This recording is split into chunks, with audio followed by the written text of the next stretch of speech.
你每日都俾人操控緊啊，你知唔知呢？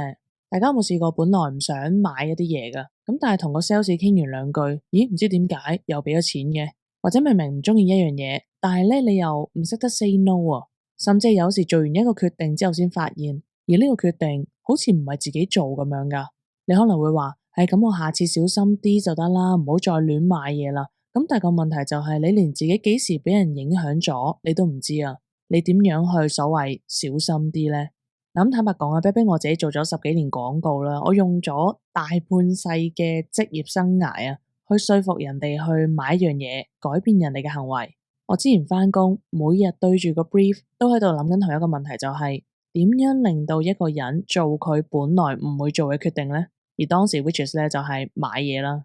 我以為自己對呢啲技巧咧都好清楚啦，直到我睇完呢本書先發現，原來我自己都中過無數次招啊！尤其喺職場嘅關係入邊咧，一啲我以為係自己嘅選擇，咁但係睇翻轉頭咧，原來成個局啊都係俾人設計好噶。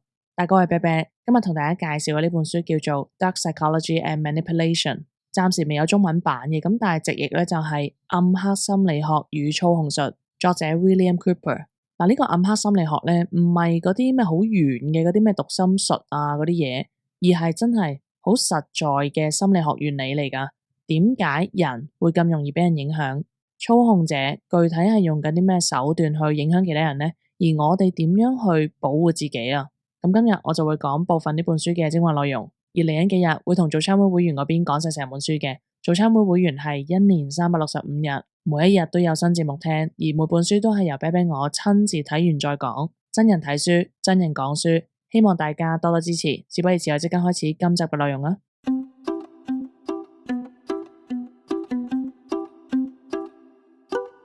咁呢本書嘅作者咧 Cooper， 佢一開始就指出咗一樣嘢，佢就話啦，我哋一個人做決定咧，大多數嘅時候都唔係靠邏輯噶，而係靠情緒同埋捷徑啊。呢個唔係侮辱緊你嘅智商，唔係話緊你死蠢，而係咧人腦嘅設計本身就係咁樣噶。你諗下，我哋每日要做幾千個決定啊，如果每一個決定我哋都要理性分析咧，我哋嘅大腦都會過熱啦，係嘛？好似一部電腦咁樣。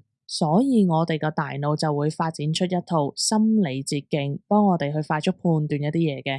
有一個心理學家 Robert Cialdini， 佢就用咗幾十年去研究啊，識別咗7個可以被利用嘅心理原則。咁嗰啲操控者咧，佢哋就係好熟練呢啲嘅原則啊，用呢啲嘅原則嚟每一日操控其他人。咁今日我就想講其中一個最陰險嘅原則，就係承諾與一致 （Commitment and Consistency）。呢個原則講嘅係啲咩呢？就係一個人佢做咗一個細嘅決定之後咧，會傾向繼續做同一個方向嘅決定噶。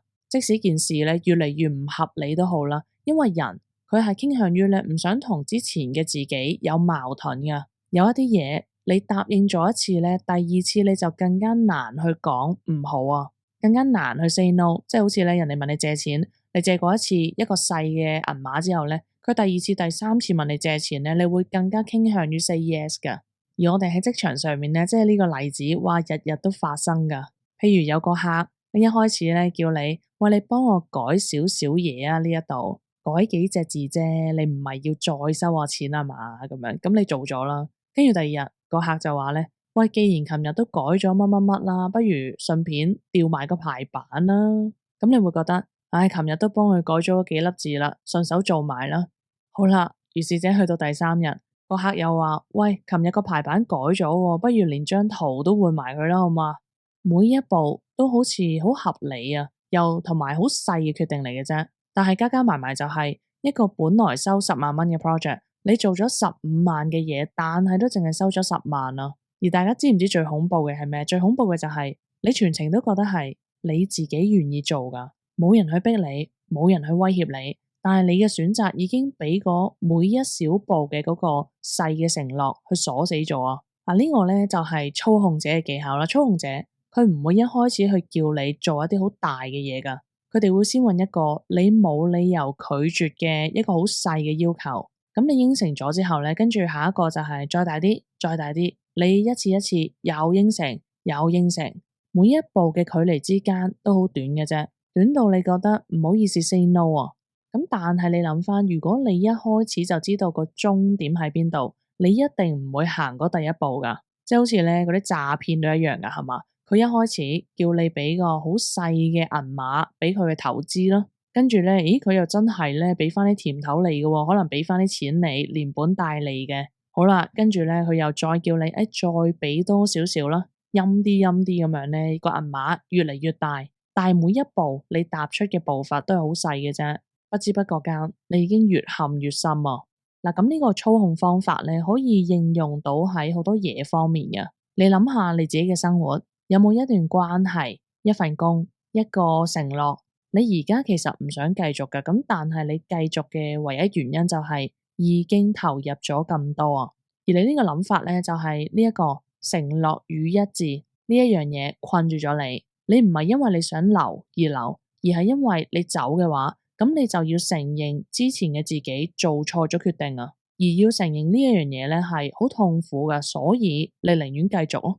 咁好多人投資嘅時候咧都跌過喺呢個陷阱噶，係咪？一隻股票明明已經唔對路噶啦，咁但係因為你已經揸咗2年啊嘛，你放唔低啊，去到最後可能你要蝕到更多啊，你先肯走。呢個唔係蠢，呢個係人性啊。而操控者最叻嘅就係利用呢啲人性。嗱，以上我講嘅咧就係作者喺7個影響力原則入邊嘅其中一個啫。而操控者通常都唔會淨係用一個噶，佢哋係混合使用唔同嘅原則去操控其他人。承諾與一致啦，加埋互惠，加埋稀缺性，加埋社會認同。而書入邊最令我大開眼界嘅咧就係佢之後講嗰幾種高級嘅手段啦，煤氣燈效應、情感勒索、雙重束縛，呢啲全部都唔係一次性嘅技巧，而係喺關係入邊咧長時間運作嘅模式嚟噶。而好多人身處其中，你陷得好深，你都唔知道。咁之前我講權力48法則嗰本書嗰陣咧，有啲會員已經 message 我就話開始留意到咧 office 入邊邊啲人咧喺度玩緊呢一啲權力法則啊。而呢本書就係比權力48法則咧再進一步嘅，就係佢唔止教你認出呢啲手段，佢仲講到咧點樣去保護自己嘅判斷力，防禦呢一啲嘅操控者。咁而最後作者有一句說話係我覺得最值得記住嘅，就係越覺得自己唔會被操控嘅人越容易中招啊。因為操控嘅第一步咧就係令你覺得自己免疫。咁呢本書我總共講咗5集嘅，有興趣嘅可以撳下面 comment 條 link 去聽晒佢。會員們聽日再傾，我係啤啤，拜拜。